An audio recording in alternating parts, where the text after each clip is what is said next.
નમસ્કાર મિત્રો, દેશ અને દુનિયાના સુપરફાસ્ટ સમાચારમાં તમારું સ્વાગત છે. અંબાલાલ પટેલની મોટી આગાહી સામે આવી. આગાહીકાર અંબાલાલ પટેલના જણાવ્યા અનુસાર અમદાવાદ સહિત મધ્ય ગુજરાતના અનેક ભાગમાં હળવા વરસાદની શક્યતા છે. તેમણે આગાહી કરી છે કે 26 થી 30 જુલાઈ દરમિયાન રાજ્યમાં વરસાદનું જોર વધશે. ઉત્તર ગુજરાત, મધ્ય ગુજરાત, પૂર્વ ગુજરાત, સૌરાષ્ટ્ર અને કચ્છના અનેક વિસ્તારમાં સારો વરસાદ નોંધાઈ શકે છે. આગાહીના પગલે ખેડૂતો સહિત સામાન્ય લોકોમાં રાહતની આશા જાગી છે. અન્ય મહત્વના સમાચારની વાત કરીએ તો અમેરિકી હુમલામાં ઈરાનના 7 સૈનિકોના મોત. અમેરિકા દ્વારા ઈરાનના દક્ષિણ પૂર્વમાં આવેલા એક સૈન્ય બેરેક પર મિસાઇલ હુમલામાં 7 સૈનિકોના મોત થયા હોવાનો ઈરાને દાવો વ્યક્ત કર્યો છે. સેનાના જણાવ્યા અનુસાર 388મી બ્રિગેડની બેરેક પર 13 મિસાઇલો લાદવામાં આવી હતી. વધુમાં તેમણે કહ્યું છે કે અગાઉથી કરવામાં આવેલા સુરક્ષા પ્રબંધોને કારણે નુકસાન ઓછું થયું હતું. સાથે સેનાએ હુમલાને કાયરતાપૂર્વક ગણાવીને પડતા જવાબની ચેતવણી પણ આપી છે. અન્ય મહત્વના સમાચારની વાત કરીએ તો પીએમ કિસાનના 24મા હપ્તાની રાહ પૂરી. પીએમ કિસાન સન્માન નિધિના 24મા હપ્તાની રાહ જોતા ખેડૂતો માટે સારા સમાચાર છે. જો બધું આયોજન મુજબ રહ્યું તો સરકાર શારદીય નવરાત્રી બાદ અંદાજિત 10 ઓક્ટોબર પછી 24મો હપ્તો ખેડૂતોના બેંક ખાતામાં જમા કરાવી શકે છે. અગાઉનો 23મો હપ્તો 20 જૂન 2026 જારી થયો હતો. યોજના હેઠળ લાભ મેળવવા માટે ઈ-કેવાયસી ફરજિયાત છે. ખેડૂતો પીએમ કિસાન અને આધાર ફેસ આરડી ની એપ્લિકેશનની મદદથી ઘરે બેઠા મોબાઈલ દ્વારા સરળતાથી ઈ-કેવાયસી પૂર્ણ કરી શકે છે. અન્ય મહત્વના સમાચારની વાત કરીએ તો શું એનર્જી ડ્રિંક ઉપર ગુજરાત મૂકશે પ્રતિબંધ? ગુજરાતમાં યુવાનોમાં વધતા વ્યસન વચ્ચે રેડબુલ અને સ્ટિંગ જેવા 8 એનર્જી ડ્રિંક ઉપર પ્રતિબંધની ચર્ચા જાગી છે. રાજસ્થાનમાં આ ડ્રિંક પ્રતિબંધ મુકાયો છે, જ્યારે મહારાષ્ટ્રમાં શાળાઓ નજીક વેચાણ ઉપર રોક છે. ડોક્ટરના મતે તેમાં રહેલું કેફીનથી હાર્ટ એટેકનું સંબંધિત જોખમ વધી શકે છે. કંપનીઓની ગેરમાર્ગે દોરાતી જાહેરાતો બદલ FSSAIએ 1 જુલાઈએ 6 મોટી બ્રાન્ડને નોટિસ પણ ફટકારી હતી. અન્ય મહત્વના સમાચારની વાત કરીએ તો ધોલેરા આંતરરાષ્ટ્રીય એરપોર્ટનું 80% કામ પૂર્ણ. ઉડ્ડયન મંત્રી રામ મોહન નાયડુએ જણાવ્યું કે ધોલેરા આંતરરાષ્ટ્રીય એરપોર્ટનું કુલ બાંધકામ 80% પૂર્ણ થઈ ગયું છે. ટર્મિનલ બિલ્ડિંગ 75% તૈયાર છે, જ્યારે રનવે, ટેક્સીવે અને ATS ટાવર 100% પૂર્ણ થઈ ગયા છે. કોન્ટ્રાક્ટરોને બાકીનું કામ સપ્ટેમ્બર સુધીમાં પૂર્ણ કરવા સૂચના આપવામાં આવી છે. આગામી 3 મહિનામાં DGCA લાયસન્સ મેળવીને સપ્ટેમ્બર-ઓક્ટોબર 2026 સુધીમાં એરપોર્ટને કાર્યરત કરવાનું લક્ષ્ય છે. અન્ય મહત્વના સમાચારની વાત કરીએ તો દેશના 14 રાજ્યોમાં ભારે વરસાદનું એલર્ટ.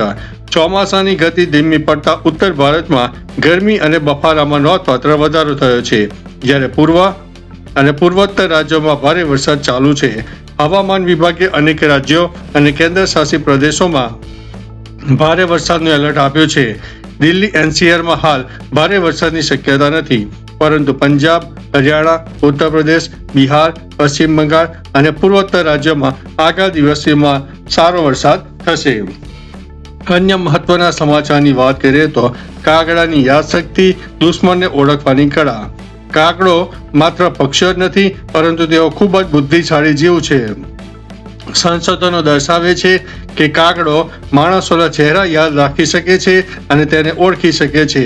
જો કોઈ વ્યક્તિએ કાગડાને ક્યારેય પણ હેરાન કર્યો હોય તો કાગડો તેનો ચહેરો વર્ષો સુધી યાદ રાખે છે અને પોતાની આખી ટોળકીને તે માણસ વિશે ચેતવી દે છે, અને આ ટોળકી તે માણસને જોતા જ કાવ કાવ કરીને હુમલા પણ કરતું હોય છે. અન્ય મહત્વના સમાચારની વાત કરીએ તો ભયંકર એર સ્ટ્રાઇક, તબાહીના લક્ષણો. અમેરિકાએ સતત 5મા દિવસે ઈરાન પર ભયંકર એર સ્ટ્રાઇક કરીને ભારે તબાહી મચાવી છે. બંદર અબ્બાસ, શિરીક અને હેગામ ટાપુ સહિત શહેરો પર હુમલા કરી દેવામાં આવ્યા, જ્યારે ચાબહારમાં 3 મોટા ધડાકા સંભળાયા હતા. US સેનાનો દાવો છે કે આંતરરાષ્ટ્રીય દરિયાઈ જહાજો પર હુમલા કરવા માટે વપરાતા ઈરાની સૈન્ય મથકોને નિશાન બનાવવામાં આવ્યા છે, જેથી સુરક્ષા સુનિશ્ચિત કરી શકાય. અન્ય મહત્વના સમાચારની વાત કરીએ તો અમેરિકામાં સિક્કા પર ટ્રમ્પનો ફોટો, મોટો વિવાદ. અમેરિકાની આઝાદીના 250 વર્ષ પૂર્ણ થવાના અવસરે સરકાર $1 નવો સોનાનો સિક્કો બહાર પાડશે, જેના પર પ્રમુખ ડોનાલ્ડ ટ્રમ્પની તસવીર હશે. 24 કેરેટના આ ખાસ સ્મારક સિક્કા પર લિબર્ટી અને 1976 થી 2026 કંડારાયેલું છે. જો કે જીવિત પ્રમુખની તસવીર છાપવાની જૂની પરંપરા તૂટતા અમેરિકામાં રાજકીય વિવાદ શરૂ થયો છે. નાણાં મંત્રાલયે 926ના ઉદાહરણ સાથે આ નિર્ણયને કાયદેસર ગણાવ્યો છે. અન્ય મહત્વના સમાચારની વાત કરીએ તો ગુજરાતમાં વિરામ બાદ મેઘરાજા ધીમે ધીમે સક્રિય થયા છે. બંગાળની ખાડીમાં સિસ્ટમ સક્રિય થતા હવામાન વિભાગે આગામી 6 દિવસ હળવાથી મધ્યમ વરસાદની આગાહી વ્યક્ત કરી છે. ઉપરાંત મિત્રો 15 જુલાઈએ તો રાજ્યના 87 તાલુકામાં વરસાદ નોંધાયો, જેમાં નડિયાદ અને પારડીમાં 1.5 ઇંચ જેટલો વરસાદ ખાબકી ગયો હતો. અન્ય મહત્વના સમાચારની વાત કરીએ તો ખરાબ સમાચાર આ શું થઈ ગયું. ભારતના સૌથી મોટા કુડનકુલમ ન્યુક્લિયર પાવર પ્લાન્ટના હજારો ગુપ્ત દસ્તાવેજો લીક થતા ચકચાર મચી છે. હેકર્સ જૂથ વર્લ્ડ લીક્સ દ્વારા પ્લાન્ટના બ્લુપ્રિન્ટ અને સપ્લાયર્સની માહિતી ડાર્ક વેબ પર મૂકવામાં આવી છે. મે મહિનામાં થર્ડ પાર્ટી ડેટા સેન્ટર યોટાનું સર્વર હેક થવાને કારણે આ ઘટના હોવાની પુષ્ટિ કરવામાં આવી છે અને સરકારને આ અંગે તુરંત જાણ કરવામાં આવી છે. અન્ય મહત્વના સમાચારની વાત કરીએ તો ક્રૂડ ઓઇલના ભાવમાં ઉછાળો.